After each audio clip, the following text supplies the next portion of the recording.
The U.S.'s national security strategy, shared last week, claims European immigration will cause civilizational erasure. How do you create a foreign policy manifesto for a U.S. president who leads from the gut? The initial draft fell to Michael Anton, a Maga firebrand whom officials have called the lead author behind the U.S.'s radical new National Security Strategy, NSS. The document shocked U.S. allies, warning that immigration to Europe would cause civilizational erasure, reviving the Monroe doctrine in the Western Hemisphere and downgrading the U.S.'s responsibility for great power competition with China and Russia. Anton, the former director of policy planning at the State Department, had previously gained widespread attention in 2016 when he compared the impending elections to a hijacked airliner in which conservatives must radically shake up U.S. politics and reject the pro-immigration stances that were the mark of a party, a society, a country, a people, a civilization that wants to die. 2016 is the Flight 93 election. Charge the cockpit or you die, he wrote under a pseudonym. To compound the metaphor, a Hillary Clinton presidency is Russian roulette with a semi-auto. With Trump, at least you can spin the cylinder and take your chances. It is no surprise, then, that the recent NSS, usually a ponderous document weighed down by carefully measured bureaucratic speak, landed like a bombshell. While it survived a tortured bureaucratic process from the State Department to Trump's senior advisors and was released to little fanfare last week, some of the recommendations were radical enough to cause European leaders to say that the USS's Euroscepticism had now become official doctrine. I think what's clear is that Maga is trying to be a revolutionary movement, said Max Bergman, the director of the Europe, Russia, and Eurasia program at the Center for Strategic and International Studies. It's trying to completely upend post-war U.S. foreign policy and really change the direction of the country. The thinking pushed against decades of bipartisan foreign policy orthodoxy that saw European institutions, including NATO and the European Union, as allies in a great power competition with authoritarian countries like Russia and China. The new document sees the greatest threat coming from immigration and suggests that the U.S. should court illiberal allies in Europe. This is sort of like a divorce, Bergman said of the European reaction. They don't want the marriage to end. They're looking for signs that the United States is still interested in them, and this was sort of confirmation that it's over. Skeptics have said that the NSS rarely dictates policy, that it is not attached to any budgets, and questioned whether Donald Trump had even read the 33-page essay. Traditionally, the NSS is the result of a convoluted interagency process that leads to a cut-and-paste job, according to Daniel Hamilton, a former State Department official and professor at Johns Hopkins University. "My guess is he's never read this thing and never will," said John Bolton, a former national security advisor to Trump during his first term, who has since become a prominent critic of the president. He didn't read the national security strategy in the first term, and nobody ever paid any attention to it.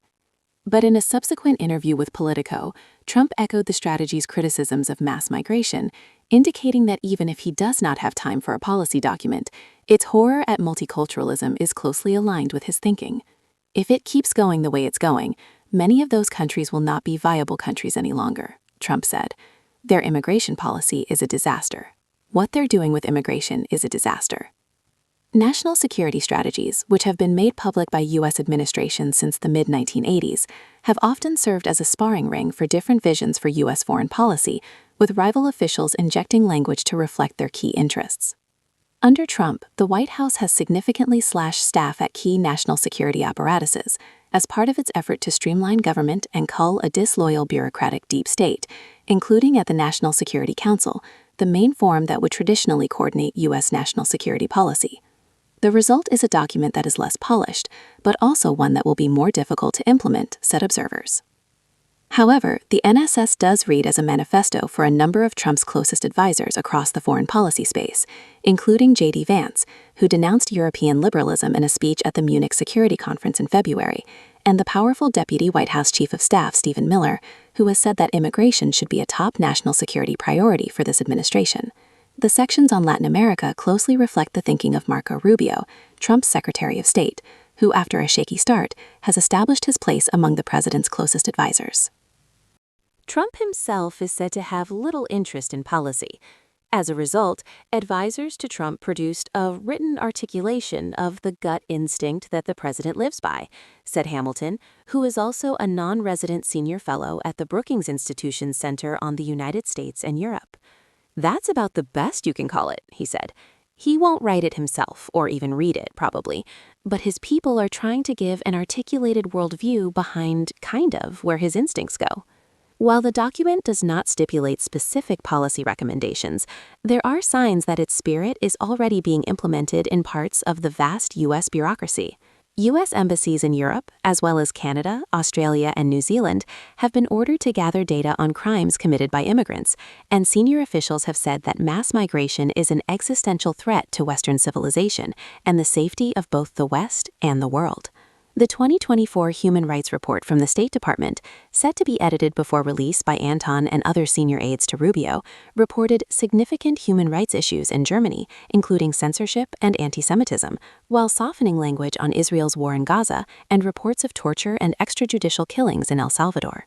Senior U.S. diplomats also are issuing warnings to Europe as they recast the European Union as a key rival.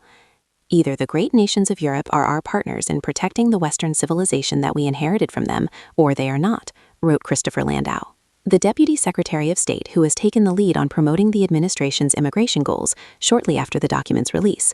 But we cannot pretend that we are partners while those nations allow the EU's unelected, undemocratic, and unrepresentative bureaucracy in Brussels to pursue policies of civilizational suicide. Anton left government in September, months before the document was released. Diplomats said that he had grown frustrated at the State Department, where other powerful allies to the Secretary of State, Marco Rubio, were tasked with making key decisions. He was facing headwinds at the State Department and could hardly speak for the administration, said one former State Department official.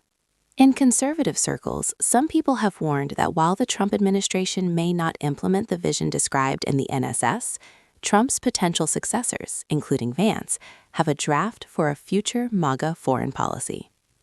Read as a blueprint for the rest of the Trump presidency, the NSS can be oversold, wrote the Wall Street Journal in an editorial. But that doesn't mean it can be safely ignored.